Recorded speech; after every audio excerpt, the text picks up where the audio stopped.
Hello friends, welcome to Jharkhand Pariksha. जैसे जैसे CGL 2022 के लिए ये जो है 1000 previous year questions from JSSC JPSC बहुत ही ज़्यादा ये इंपॉर्टेंट है।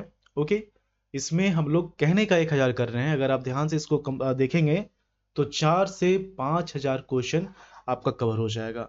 और आप देखेंगे कि इससे बहुत सारे क्वेश्चंस जो हैं एग्जाम में आ सकते हैं, क्योंकि बहुत सारे टॉपिक इस क्वेश्चन के माध्यम से कंप्लीट किया जा रहा है। और आपको अंदाजा लग गया होगा कि क्वेश्चन किस तरह से रिपीट होता है। ओके, खैर एसआई की बात नहीं कर रहा हूँ। एसआई में तो खैर बहुत सारे सेट्स थे, इसलिए वहां पर क्वेश्चन रिपीट हुआ था। लेकिन ऐसे भी इसके पहले जो हम लोगों ने सॉल्व किया था तो उसमें भी आप लोगों ने रिपीटेशन देखा था। ठीक है, तो आप इसको कंप्लीट कीजिए। और जहां तक होमवर्क की बात है तो मैंने बताया था कि कैसे कैसे क्या करना है। मुझे लग रहा है कि फिर से मुझे बताना होगा। ओके, और जो क्विज सेक्शन वाला ग्रुप है टेलीग्राम में, उसे मैं ऑन करता हूँ मैसेज के लिए, तो बहुत से लोग क्विज स्टार्ट करने लगते हैं खुद से। ओके, तो बस मैसेज भर जाता है। आप वहाँ पर जो काम की चीज़ें हैं उसको डिस्कस किया कीजिए। ओके, कुछ क्वेश्चंस पूछा कीजिए।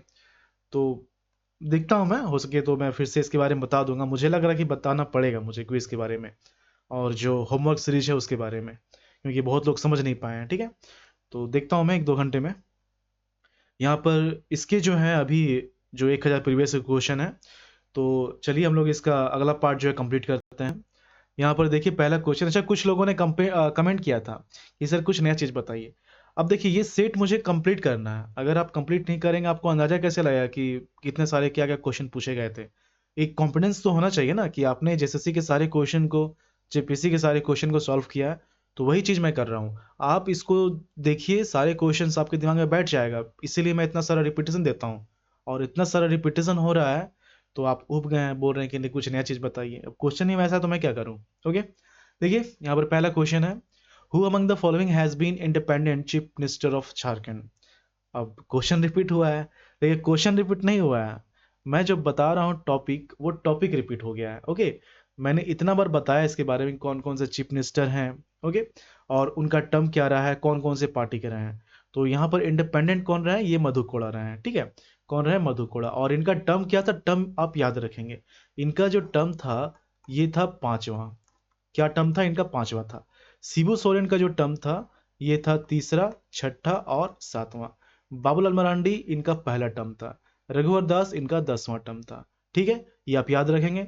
रघुवर दास इकलौते ऐसे मुख्यमंत्री हैं झारखंड के जिन्होंने अपना पूरा 5 साल का कार्यकाल पूरा किया है। और ये पहले गैर आदिवासी मुख्यमंत्री थे।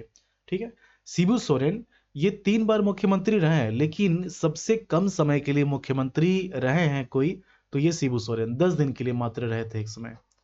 तो ये आपको याद कर लेना। और सबसे अधिक, देखिए अगर एक टर्म में सबसे अधिक बोला जाए तो रघुवर दास, और पूरा टर्म मिला के अगर बोला जाए सबसे अधिक कौन रहा है तो अर्जुन मुंडा हो जाएगा। ओके, 5 साल से भी अधिक इनका हो जाता है टर्म, अर्जुन मुंडा। और इनका जो कार्यकाल था क्या था, इनका था दूसरा टर्म, चौथा टर्म और 8वां टर्म। ओके, तो यहाँ पर इस क्वेश्चन का आंसर क्या हो जाएगा, Madhu Koda, option number 1। Next है, मधु कोड़ा ने झारखंड के मुख्यमंत्री के रूप में कितनी बार सेवा की है। तो एक ही बार सेवा दी है। 5वां जो मुख्यमंत्री था झारखंड का वो मधु कोड़ा था। ओके, निर्दलीय ये चयनित हुए थे। फिर बाद में इन्होंने झारखंड विकास मोर्चा का गठन किया, और इसी पार्टी में बाबूलाल मरांडी जो कि पहले बीजेपी से थे वो इसमें शामिल हो गए, फिर वो वापस बीजेपी में चले गए। तो यहाँ पर ऑप्शन नंबर 3 इसका सही क्वेश्चन, सही आंसर हो जाएगा। नेक्स्ट है, हेमंत सोरेन ने झारखंड के मुख्यमंत्री के रूप में कितनी बार सेवा की है। देखिए 3-4 क्वेश्चन इसी से आ गया। बाबूलाल मरांडी जो हैं, बाबूलाल मरांडी ये 1 बार मुख्यमंत्री रहे हैं। इसके बाद अर्जुन मुंडा ये 3 बार रहे हैं, दूसरा टर्म, चौथा टर्म, 8वां टर्म। शिबू सोरेन जो हैं, शिबू सोरेन ये भी 3 बार मुख्यमंत्री रहे हैं, तीसरा, छठा और 7वां। मधु कोड़ा 1 बार मुख्यमंत्री रहे हैं, 5वां टर्म। ओके, इसके बाद हेमंत सोरेन जो हैं ये 2 बार मुख्यमंत्री रहे हैं, 9th टर्म इनका था, और अभी जो प्रेजेंट में 11वां टर्म। रघुवर दास इनका 1 टर्म रहा है, 10वां टर्म जो है ये। तो यहाँ पर क्या बोला जा रहा है, हेमंत सोरेन। तो हेमंत सोरेन जब ये क्वेश्चन बना था उस समय एक ही बार ये थे, क्योंकि उस समय रघुवर दास की सरकार थी। लेकिन अभी के अकॉर्डिंग इसका आंसर क्या हो जाएगा, 2 हो जाएगा, ऑप्शन नंबर 2। ओके, नेक्स्ट है, who among the following has served as the governor of Jharkhand for the shortest duration। Governor of Jharkhand, यहाँ पर देखिए जो गवर्नर रहे हैं, पहला गवर्नर वो कौन रहे हैं? प्रभात कुमार रहे हैं, प्रभात कुमार रहे हैं। ठीक है, मैं हमेशा बोलता रहता हूं कि अगर रमेश बैस की टर्म को देखा जाए तो इनका टर्म 9th भी हो सकता है, 10th भी हो सकता है। ठीक है, 9th कब होगा? जब आप अतिरिक्त प्रभार वाले गवर्नर को एक्सक्लूड कर देंगे। 10th कब होगा? जब आप उनको इंक्लूड कर देंगे। सबसे कम समय के लिए जो गवर्नर रहे हैं वो वही हैं जिनकी बात हो रही है, मतलब कि विनोद चंद्र पांडे, विनोद चंद्र पांडे, जो कि अतिरिक्त प्रभार में झारखंड के गवर्नर रहे थे। तो इनका नाम आ जाएगा। ओके, विनोद चंद्र पांडे। और विनोद चंद्र पांडे जो हैं, विनोद चंद्र पांडे जो हैं ये जस्ट प्रभात कुमार के बाद रहे थे। ओके, तो यहाँ पर जो है option number C Vinod Chandra Pandey ये सही आंसर हो जाएगा। ठीक है, अगर ये ऑप्शन में नहीं होता, अगर ये ऑप्शन में नहीं होता, उसके बाद हम लोग चले जाते हैं मरवा में। ठीक है, तो यहाँ पर इस क्वेश्चन के अकॉर्डिंग हो जाएगा answer option number C Vinod Chandra Pandey. और ये पहले और इकलौते अतिरिक्त प्रभार में झारखंड के गवर्नर रहे हैं। नेक्स्ट है, ये अपडेट है। Rock phosphate is found in abundance in which of the following districts of Jharkhand. ये जो रॉक फास्फेट है ये होता क्या है? ये रॉक फास्फेट, इसमें जो है फास्फोरस की बहुत ही ज़्यादा मात्रा होती है। ओके, बहुत ही ज़्यादा इसमें मात्रा होती है फास्फोरस की। और ये क्या है कि जो फर्टिलाइज़र होते हैं, फर्टिलाइज़र होते हैं उसमें इसका इस्तेमाल किया जाता है फर्टिलाइज़र में। ठीक है, इस पत्थर का 90% भाग जो है ये यूज़ हो जाता है इसमें। ओके, और ये पश्चिमी सिंहभूम के क्षेत्र में पाया जाता है। देखिए खनिज की बात आएगी, आप पश्चिमी सिंहभूम टिक कर देंगे, ऑप्शन नंबर 4। बहुत ज़्यादा यहाँ पर जो है मिनरल्स है, तो वेस्ट सिंहभूम इसका सही आंसर हो जाएगा। नेक्स्ट है, वर्तमान में झारखंड राज्य हर साल विभिन्न प्रकार के खनिजों के कितने लाख टन उत्पादन करता है? यहाँ पर देखिए आपको फिगर में भी याद रखना चाहिए और परसेंटेज में भी याद रखना चाहिए। पूरे भारत का 40% खनिज जो है ये झारखंड में है। ओके, पूरे भारत का 40% खनिज जो है ये झारखंड में है। और यही कारण है कि भारत का रूर के नाम से झारखंड को जाना जाता है, खनिज के कारण। ओके, इसमें क्या है कि कोयले के मामले में झारखंड पहले स्थान पर है। ओके, अगर आयरन की बात की जाए तो आयरन के मामले में झारखंड दूसरे स्थान पर है।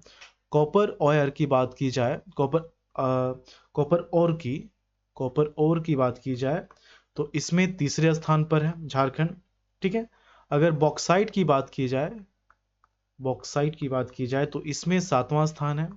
और कोयला में तो पहला स्थान है। कोयला में एक है प्राइम कोकिंग कोल, इसमें झारखंड इकलौता राज्य है जहां पर ये मिलता है प्राइम कोकिंग कोल। ठीक है, और ये तो 40% हो गया। फिगर में देखा जाए तो 160 मिलियन टन जो है ये झारखंड में इतने टन खनिज का उत्पादन होता है। तो यहाँ पर ऑप्शन नंबर 1 जो है 160 जो है मिलियन, ये सही आंसर हो जाएगा। कितने लाख है, यहाँ लाख नहीं होना चाहिए, यहाँ मिलियन हो जाएगा, क्योंकि लाख में ये अलग टर्म हो जाता है। 160 मिलियन। ठीक है, मिलियन तो 10 लाख हो गया। तो ऑप्शन नंबर 1 फिर भी इसके अकॉर्डिंग सही आंसर हो जाएगा, ऑप्शन नंबर 1। नेक्स्ट है, बोकारो प्लांट जो एशिया में सबसे बड़ा है निम्नलिखित देशों में से किसकी मदद से बनाया गया था? सबसे पहले झारखंड में क्या बना था? Tata iron and steel company, जो कि जमशेदपुर में बना हुआ है। इसको जमशेद सिंह नौसेरवांजी टाटा ने बनाया था 1907 में। ओके, अच्छा इसमें कंफ्यूज नहीं करना है, जमशेद जी का जो देहांत हुआ था वो 1904 में ही हो गया था, लेकिन उनका जो थ्योरी था, उनका जो सिद्धांत था, उसी के अनुसार इसको इस्टेब्लिश किया गया था। यही कारण है कि इसको जो है संस्थापक माना जाता है, इनको संस्थापक माना जाता है टिस्को का। ये हो गया। दूसरा जो था ये था Bokaro steel city, Bokaro steel plant. Okay, Bokaro steel plant, तो ये जो है बोकारो स्टील प्लांट ये 1964 में स्टैब्लिश हुआ। बाद में जाके ये steel authority of India limited से मर्ज हो गया और इसे जो है रसिया ने इस्टेब्लिश किया था, रसिया की सहायता से इसे इस्टेब्लिश किया गया था, ठीक है। लेकिन ये जब हुआ 1964 में रसिया, यहाँ पर देखिए दोनों ऑप्शन नहीं देना चाहिए था, रसिया भी दिया हुआ है और सोवियत यूनियन भी दिया हुआ है। रसिया और ये साथ में नहीं देना चाहिए, ये मेनली रसिया की मदद से ही हुआ था, लेकिन उस समय सोवियत यूनियन था, ओके। लेकिन चूंकि दोनों ऑप्शन में है तो इसका आंसर ऑप्शन नंबर 1 होगा, रसिया, ये होना चाहिए, ओके। तो इसे आप ध्यान में रखेंगे। उसके बाद है, स्वतंत्रता से पहले पूर्वी सिंहभूम जिले का पूरा क्षेत्र किस जिले का हिस्सा था? ये क्वेश्चन देखिए, आपको लग रहा होगा कि आप इसके बारे में पढ़ चुके हैं। यहाँ पर इंडिपेंडेंस के पहले किस तरह से ये था, इसके बारे में बताना है। देखिए, दो राज्य थे, सरायकेला और खरसावां, ये दो रियासत थे, ठीक है। इनको मिलाकर एक जिला बनाया गया था, सिंहभूम का जिला। और फिर इन दोनों को, इसको जो है दो पार्ट में अलग कर दिया गया, ईस्ट सिंहभूम और वेस्ट सिंहभूम। इतना तो आप जानते हैं। क्वेश्चन यहाँ पर है कि जो पूर्वी सिंहभूम है ये किसका पार्ट था? अब यहाँ पर ऑप्शंस देखिए, ऑप्शंस में क्या है, रांची, जमशेदपुर, लातेहार, ओल्ड मानभूम डिस्ट्रिक्ट, ये है। तो यहाँ पर तो कुछ आपको समझ नहीं आ रहा होगा। देखिए ये जो 3 जिले थे, मानभूम, हजारीबाग, लोहरदगा, तो थोड़ा सा पार्ट जो है ईस्ट सिंहभूम का, ये मानभूम का भी था। उतना ज़्यादा इंपॉर्टेंट नहीं था ये, लेकिन चूंकि यहाँ पर क्वेश्चन पूछ लिया गया है तो इसे आप याद रखेंगे कि ओल्ड मानभूम डिस्ट्रिक्ट का थोड़ा सा हिस्सा जो है ईस्ट सिंहभूम में मिला था, ओके। इस तरह से ये अलग हुआ कि इसमें कुछ हिस्सा उसका भी आ जाता है। तो यहाँ पर इसका आंसर हो जाएगा option number 4, old Manbhum district, ठीक है। चलिए अगला क्वेश्चन देखते हैं। झारखंड का कौन सा जिला छत्तीसगढ़ और यूपी के साथ अपने सीमावर्ती हिस्सेदारी करता है? झारखंड का जो मैप है, झारखंड का जो मैप है वो, ये जो मैप है तो ये वाला जो पार्ट है, ये क्या है? ये है गढ़वा, ये गढ़वा है, ठीक है। और यहां से इस तरह से ये हो जाता है छत्तीसगढ़ का, फिर ये हो जाता है यूपी का, और ये हो जाता है बिहार का। तो ये जो गढ़वा है छत्तीसगढ़ और यूपी के साथ, तो छत्तीसगढ़ और यूपी के साथ गढ़वा टच करता है। गढ़वा सिर्फ छत्तीसगढ़ यूपी को ही टच नहीं करता, छत्तीसगढ़ यूपी और बिहार को भी टच करता है, ठीक है।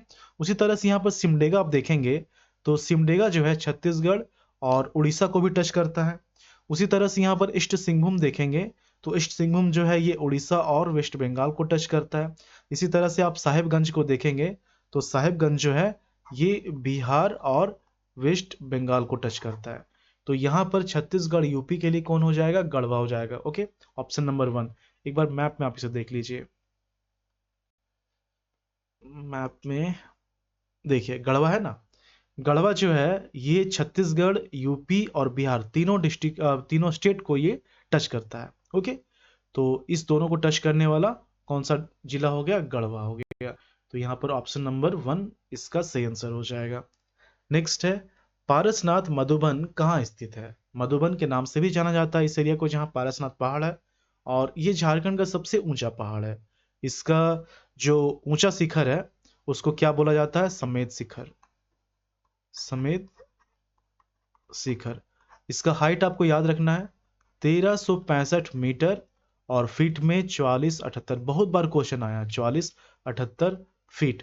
टोटल 24 तीर्थंकर हुए जैन धर्म में, 24 में से 20 तीर्थंकर का निर्वाण यहीं पर प्राप्त हुआ है, ओके। तीर्थंकर को निर्वाण की प्राप्ति यहीं पर हुआ है, और जो अंतिम तीर्थंकर थे जिनको यहाँ से निर्वाण की प्राप्ति हुई वो थे 23वें पार्श्वनाथ, ओके। और जैन धर्म का ये मक्का कहा जाता है। ऑप्शन नंबर क्या हो जाएगा? 1, गिरिडीह डिस्ट्रिक्ट, गिरिडीह में है ये, ओके। नेक्स्ट है, झारखंड में 50 एकड़ जमीन में एक बड़ा टैंक कहाँ स्थित है? अब इस तरह का क्वेश्चन आप सोचेंगे कहाँ से पूछ लिया गया है, तो जब बहुत बार क्वेश्चन को आप पढ़ेंगे, बहुत बार एक्सप्लेनेशन को देखेंगे, बुक को पढ़ेंगे, डिस्कशन होगा, तभी इस तरह के क्वेश्चन आपको याद रह सकते हैं। तो ये जो क्वेश्चन है ये है क्या? देखिए ये जो टैंक है ये एक तालाब है, और ये जो है गोड्डा डिस्ट्रिक्ट में है, ये जो है ये गोड्डा डिस्ट्रिक्ट में है, ठीक है, गोड्डा डिस्ट्रिक्ट में है। अब यहाँ पर जो गोड्डा डिस्ट्रिक्ट में इसका नाम जो है बसंत बसंत बसंत राय, ओके, बसंत राय पॉन्ड के नाम से ये जाना जाता है। और इसे जो है बसंत राय पॉन्ड इसलिए बोला जाता है क्योंकि इसको बनाया था राजा बसंत राय ने। राजा बसंत राय ने इसे बनाया था। ओके, ये 50 एकड़ में बना तालाब है और ऐसा माना जाता है कि कोई भी इसे क्रॉस नहीं कर सकता। इतना ये लंबा चौड़ा है कि इसे कोई क्रॉस नहीं कर सकता। अगर क्रॉस कोई करेगा तो किसी ना किसी तरह से वो डूब सकता है। तो ऐसा माना जाता है कथा के अनुसार। तो यहाँ पर ये जो ऑप्शन नंबर 3 है बसंत राय, ये इसका सही आंसर हो जाएगा। 50 एकड़ में फैला हुआ ये एक बड़ा तालाब है, टैंक है। कहाँ पर है? गोड्डा डिस्ट्रिक्ट में है। गोड्डा में पथरगामा ब्लॉक में ये पड़ता है। ओके, नेक्स्ट है national sport university will be located at which place in the state of Jharkhand. Okay, अभी ये जो है नेशनल स्पोर्ट यूनिवर्सिटी ये मणिपुर में है। ये मणिपुर में है, मणिपुर में इम्फाल में है। ओके, ये जो है ये 2018 में इस्टेब्लिश हुआ है और बहुत ही जल्द ये झारखंड में भी खोला जाएगा, ऐसा डिस्कशन अभी हो रहा है। ओके, हुआ नहीं है। तो यहाँ पर ऑप्शन नंबर 3 रांची इसका सही आंसर हो जाएगा। ओके, अगला क्वेश्चन, झारखंड की कौन सी जनजाति स्थानांतरण कृषि करती है? स्थानांतरण कृषि, जिसको शिफ्टिंग एग्रीकल्चर बोलते हैं या फिर शिफ्टिंग कल्टीवेशन बोलते हैं। इसका मतलब क्या होता है? देखिए, कोई जमीन है, ओके, कोई जमीन है, ये पूरा जमीन इस तरह से इतना सक्षम नहीं है कि सभी जमीन में एक साथ कल्टीवेशन किया जा सके, खेती किया जा सके। तो लोग क्या करते हैं कि इस पूरे जमीन का एक छोटे से हिस्सा में खेती करेंगे। ओके, अब खेती करने के बाद जब इसकी जो आप क्या कह सकते हैं कि जो उपजाऊ है अगर वो कम हो जाता है तो फिर नेक्स्ट टाइम इसको छोड़ दिया जाता है और दूसरे टुकड़े को पकड़ा जाता है, फिर यहाँ पर खेती की जाती है। अब इससे ये होता है कि जब इसमें खेती होती है तो जो ये टुकड़ा है इस पर प्राकृतिक वनस्पति से यहाँ पर इसकी जो उपजाऊ क्षमता है वो बढ़ जाती है। ओके, इसी को बोलते हैं शिफ्टिंग कल्टीवेशन, शिफ्टिंग एग्रीकल्चर, स्थानांतरण कृषि। और ये वैसे लोग ज्यादा करते थे जो पहाड़ी इलाकों में रहते थे। तो यहाँ पर जो आप देख रहे हैं सौर्या, सौर्या पहाड़िया, तो ये लोग पहले पहाड़ के क्षेत्र में रहते थे तो इस तरह की खेती का इस्तेमाल करते थे। बाद में ये मैदानी क्षेत्र में है लेकिन फिर भी ये इस तरह की खेती को अपनाते हैं। तो यहाँ पर ऑप्शन नंबर 3 ये सही आंसर हो जाएगा। नेक्स्ट है अनुसूचित क्षेत्र की परिभाषा से संबंधित भारतीय संविधान की कौन सी अनुसूची है? ओके, कितने शेड्यूल हैं? 12 शेड्यूल हैं। पहला शेड्यूल में क्या है? पहला में राज्य और यूटी के बारे में बताया गया है। दूसरा में क्या है? वेतन है। तीसरा में शपथ है। ओके, चौथा में राज्यसभा सीट है, हर स्टेट्स के अकॉर्डिंग कितने सीट्स हैं राज्यसभा में उसकी बात की गई है। पांचवा में क्या है? पांचवा में जो है, पांचवा में अनुसूचित क्षेत्र हैं, जनजातीय जो हैं उनके प्रशासन और नियंत्रण की बात की गई है पांचवे में। छठा में यही सेम है लेकिन ये जो है स्पेसिफाई यहाँ पर कर दिया गया है असम के लिए, मेघालय के लिए, त्रिपुरा के लिए और मिजोरम के लिए। ओके, तो यहाँ पर जो इसका आंसर हो जाएगा क्या हो जाएगा? पांचवा हो जाएगा, ऑप्शन नंबर 5। ऑप्शन नंबर 5 जो है 1, ये इसका सही आंसर हो जाएगा। ये पांचवा हो गया और छठा हो गया। सातवां में क्या है? सातवां में लिस्ट है, स्टेट, यूनियन और कॉन्करेंट लिस्ट। उसके बाद आठवां में लैंग्वेज है, 22 लैंग्वेज है। 9 में भूमि से संबंधित बातें कही गई हैं। 10वां में दल बदल कानून है। ओके, 11वां में पंचायत है। 12 में नगर निगम है। तो यहाँ पर इसका आंसर हो जाएगा पांचवा, ऑप्शन नंबर 1। नेक्स्ट है किस स्तर पर झारखंड में सकल नामांकन अनुपात काफी कम है? GER, okay, gross enrolment ratio. अब आप सोचें कि ये है क्या? ओके, देखिए ये जो है GER बहुत ही सिंपल चीज है। GER, ग्रॉस एनरोलमेंट रेशियो, इससे क्या होता है कि इसका जो इस्तेमाल है ये एजुकेशन सेक्टर में इसका इस्तेमाल होता है। एजुकेशन सेक्टर में क्यों होता है, ऐसा क्या पता चलता है? इससे हमें ये पता चलता है कि जो प्राइमरी लेवल है, प्राइमरी लेवल हो गया, सेकेंडरी लेवल हो गया, तो इसमें कितने स्टूडेंट्स ने इनरोल किया है, कितने स्टूडेंट्स ने एडमिशन लिया है। ओके, ये इससे पता चलता है, बस यही है और इसके अलावा कुछ नहीं है। मतलब डिफरेंट डिफरेंट ग्रेड में कितने स्टूडेंट्स ने इनरोल किया है, यही है GER, ग्रॉस एनरोलमेंट रेशियो। तो ये जो है सीनियर सेकेंडरी लेवल में कम है। ऑप्शन नंबर 2 जो है सीनियर सेकेंडरी लेवल झारखंड में, इसमें GER का वैल्यू कम है। Option number 2। नेक्स्ट है, निम्नलिखित जनजातियों में से कौन सा एक बहादुर मार्शल जनजाति है? तो बहादुर मार्शल जनजाति, इसका मतलब क्या होता है? बहादुर मार्शल जनजाति का मतलब, इसका मतलब होता है लड़ाकू। इसका मतलब होता है लड़ाकू। और ये जो है ये खरवार जनजाति को बोला जाता है। खरवार जनजाति को बोला जाता है। ओके। और ये झारखंड के क्षेत्र में बात की जाए तो ये मुख्यतः जो है, ये जो आप देख रहे हैं पलामू प्रमंडल, तो मुख्यतः इसी क्षेत्र में ये रहते हैं। लेकिन इसका मतलब ये नहीं कि सिर्फ इसी में रहते हैं, मुख्यतः मैंने कहा ज़्यादा से ज़्यादा लोग इसी क्षेत्र में रहते हैं। ओके। इसके अलावे जो है हजारीबाग में भी लोग मिलते हैं, चतरा में भी हैं, रांची में भी हैं, ओके, लोहरदग्गा में भी हैं, संथाल परगना के क्षेत्र में भी हैं और सिंहभूम के क्षेत्र में भी हैं। ये खरवार जनजाति के लोग हैं, इनको बहादुर मार्शल जनजाति ही बोला जाता है। ओके। और यहाँ पर एक चीज़ और कि पलामू लातेहार में इनको खरवार को जो है 18 हजारी भी बोला जाता है। ओके। तो यहाँ पर इसका आंसर क्या हो जाएगा? कोरबा, सिरिया, खरिया, खरबर, ये खरबर लिखा हुआ है, ये खरवार हो जाएगा। Option number 4। ओके, खरवार जनजाति। नेक्स्ट है, दलमी एक पुरातात्विक स्थल निम्न में से किस नदी के तट पर स्थित है? दलमी नहीं है, दालमी है, ये दालमी। ओके। दिया दालमी मैंने पढ़ाया था जब मैं जैन और बौद्ध आपको पढ़ा रहा था, तो दिया और दालमी। ओके। दियापुर बोलते हैं इसको, पूरा नाम दियापुर और दालमी। तो ये जो है ये कहाँ पर है? ये है धनबाद में। कहाँ पर है? ये है धनबाद में। ओके। और यहाँ पर बौद्ध स्मारक पाए गए हैं, बौद्ध स्मारक पाए गए हैं। ठीक है। और किस नदी के किनारे है? ये है दामोदर नदी के किनारे, ये दामोदर नदी के किनारे हैं। तो ऑप्शन नंबर 3 जो है इसका सही आंसर हो जाएगा। नेक्स्ट है, निम्नलिखित में से कौन सुल्तान शुजा की राजधानी थी? सुल्तान शुजा कौन थे? सुल्तान शुजा जो थे ये शाहजहां शाहजहां के पुत्र थे,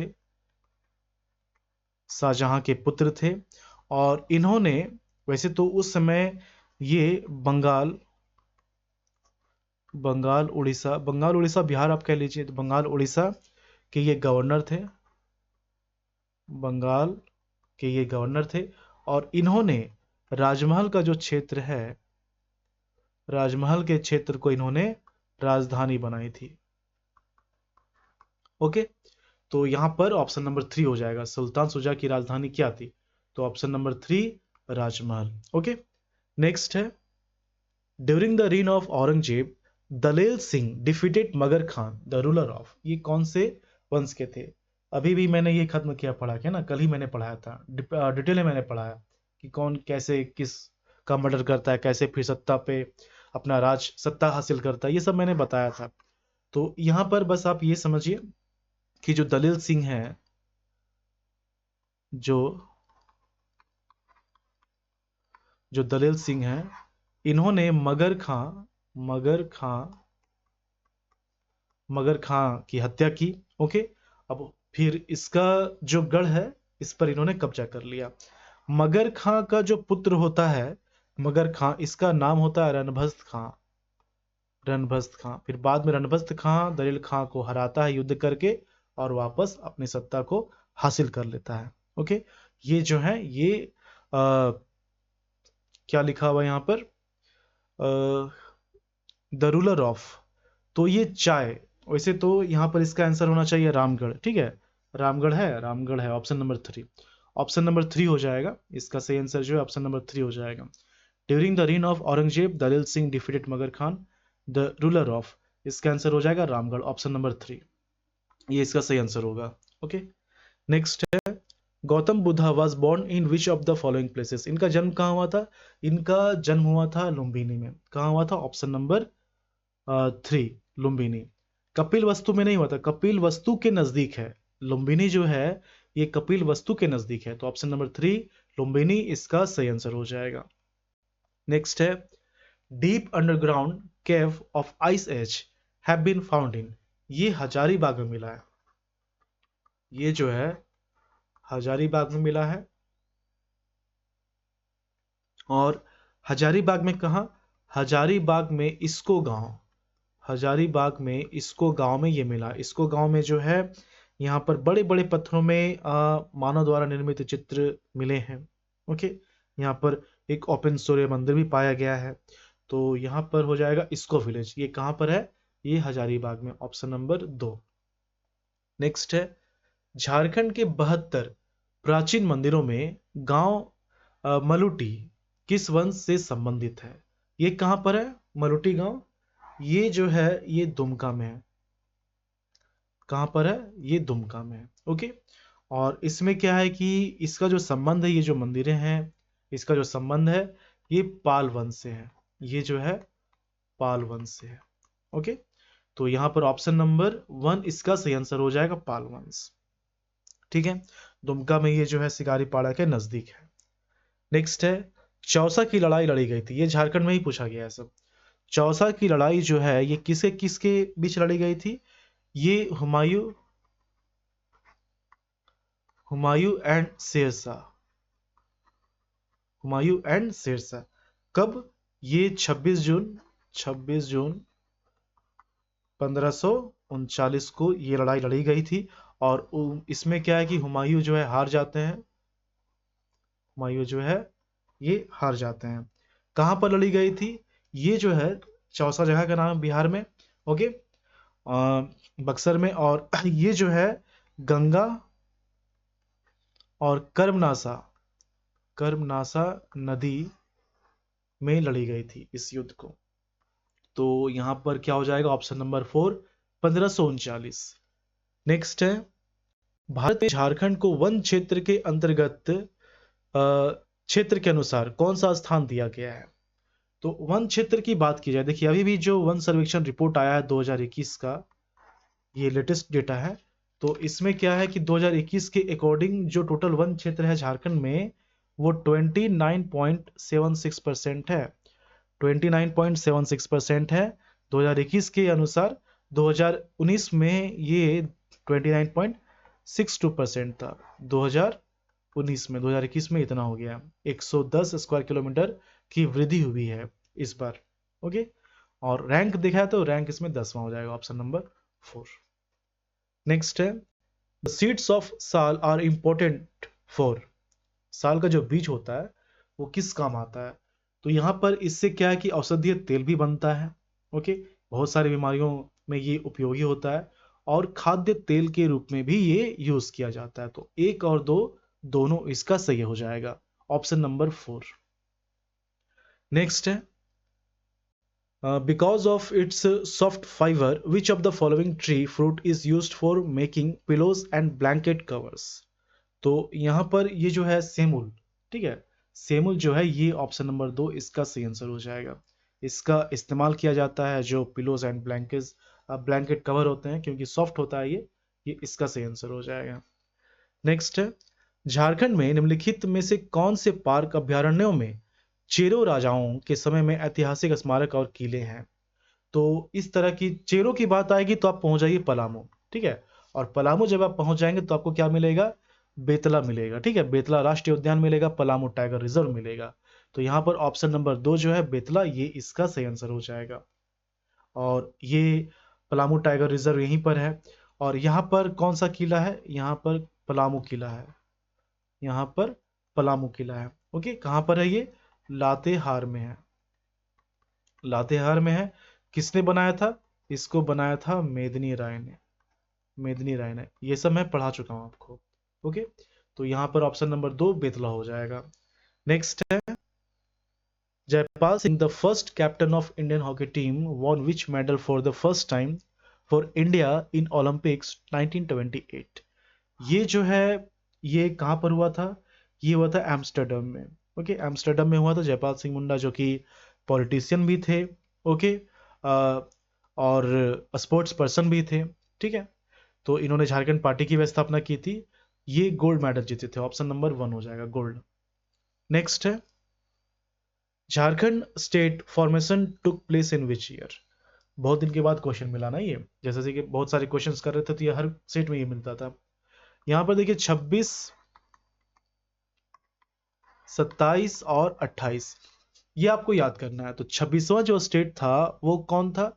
ये था छत्तीसगढ़। ये कब बना था? 1 नवंबर। ओके। 27वां जो था ये था उत्तराखंड। ये बना था 9 नवंबर को। ये बना था 9 नवंबर को। 28वां जो था ये झारखंड।